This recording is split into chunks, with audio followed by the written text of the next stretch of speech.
Ladies and gentlemen, welcome back to the analysis of YOLENO TV. I hope you're well from wherever you're watching this channel. Now, I want to take you up to speed with what is happening, matters AUC and Raila Odinga's AUC candidature. There is talk that next week, according to the AUC calendar, Raila Odinga is set to participate in the Mjadala Africa Leadership Debate for the AUC chairmanship. Now, where he will face off against two other candidates, YOLENO from Djibouti and Richard Randriamato from Madagascar. You remember the other candidate dropped out because the Prime Minister openly supported Raila Odinga. Now, let me take you back to this latest development. The election is scheduled for 25th February 2025, and as current AUC chairperson Musafaki's term comes to an end. Now, that is what is going to happen.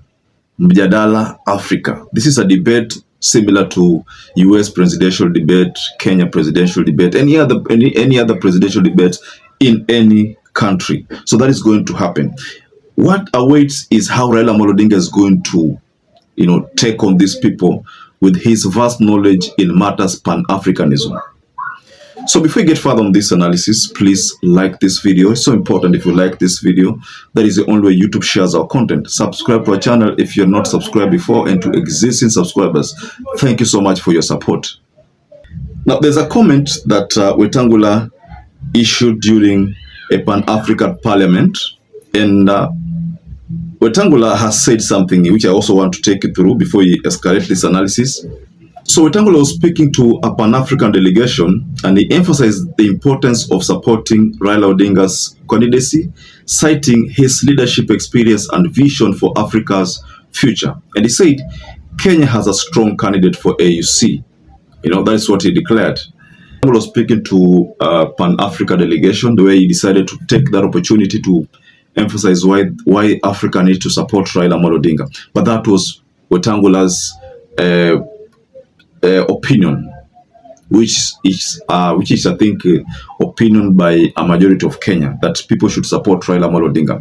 We know there's a challenge with the Francophone way of votes, but word has it that out of the 29 Francophone countries, I hear 9 countries have voted that they are going to add their weight, or rather throw their weight behind Raila Odinga.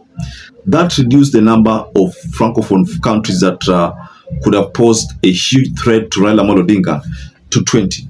So the 9 are going to go to Raila Odinga's side. It means if the first projection was 19, and then you add the 9, now we have 28. So realize that of these 28 votes, Raila still needs around 4 to 5 votes to be able to clinch this position. So that's why you find that if you go by the ratings which are circulating almost all over, there is a great possibility that Raila Odinga is going to triumph. I mean, I know there are so many people who still don't believe that, but the prospects of Raila securing this position the prospects are high. Now, we know that there is this debate that is scheduled to take place, the Mjadala Africa Leadership Debate. And this is going to be between Raila, we're going to have Richard from Madagascar, then we're going to have YOLENO from Djibouti. So it's going to be a trio debate. In this debate, just like what I told you, just like the US debate, just like the Kenya presidential debate, it's just like those other debates. But this debate, personally, if you ask me, I know Raila Odinga is going to beat these two individuals. Why? Because of his vast knowledge in African demographic, vast knowledge in Pan-Africanism, and in his own ability to be a Pan-Africanist. Raila Odinga is a Pan-Africanist. And that's why Rwanda president said that the only person better or rather suited for this job is Raila Odinga. But of course, we all know that Djibouti, YOLENO is posing one of the biggest challenge because of the Francophone arrangement and because of the OIC arrangement. So It's not that Djibouti's candidate is better than Raila, but it's just that Djibouti's candidate has an advantage of that bloc. The bloc always votes in favor of their own candidate. So for the case of Raila Odinga, Raila has to struggle. Of course, there are assured votes of almost 30 now, but Raila has to struggle to be able to contain this number of votes that are needed for the chairmanship. You know, the moment Anil Gayan pulled out and the new prime minister offered to support Raila Odinga in the quest to become AUC chair, that is the time I realized that this campaign, the African campaign regarding the AUC, was starting to bear fruit. The struggles of Raila Odinga, the shadow diplomacy of Raila Odinga traversing these countries, that is the time I realized that it was now beginning to pay off. Because for a country to, you know, instruct their only candidate to drop out of the race because they want to support Raila Odinga, that can only tell you about the kind of connection between the two countries. So back to this Mjadala Africa.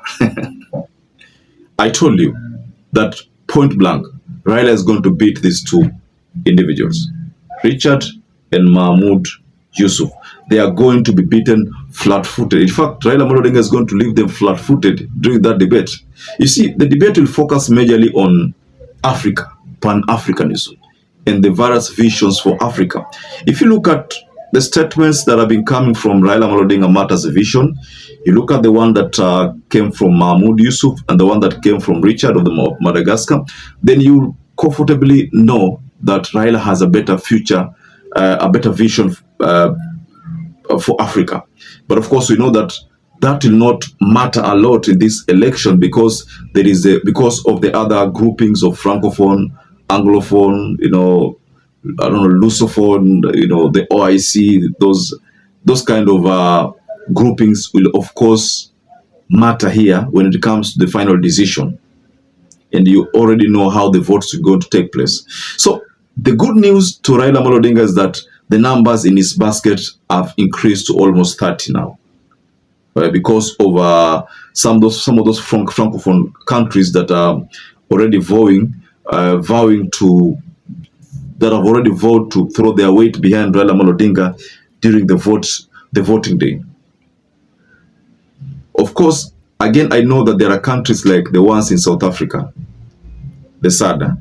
Some of these countries, like South Africa, I know the president of South Africa is going to vote for Raila Odinga. But of course, we know that the SAD, that bloc, has announced that they are going to vote for Djibouti. But of course, that is just an announcement. Because this is going to be a secret ballot, most likely, Ramaphosa is going to throw his weight behind Raila Odinga because of their connection. And there are many other countries in Africa that are going to go for with Raila Odinga because of their connection, because they have known Raila Odinga for long. They treat Raila Odinga as another president. So they are going to vote for him. So, ladies and gentlemen, I'd like to rest my case there. I wanted to tell you about Mukisa Kitui, but I know some of you already heard about what Mukisa Kitui said matters Raila Odinga. Mukisa Kitui supported Raila Odinga in his previous statement, but of course we know Mukisa Kitui is not going to vote. Since he's not going to vote, but he has thrown his weight.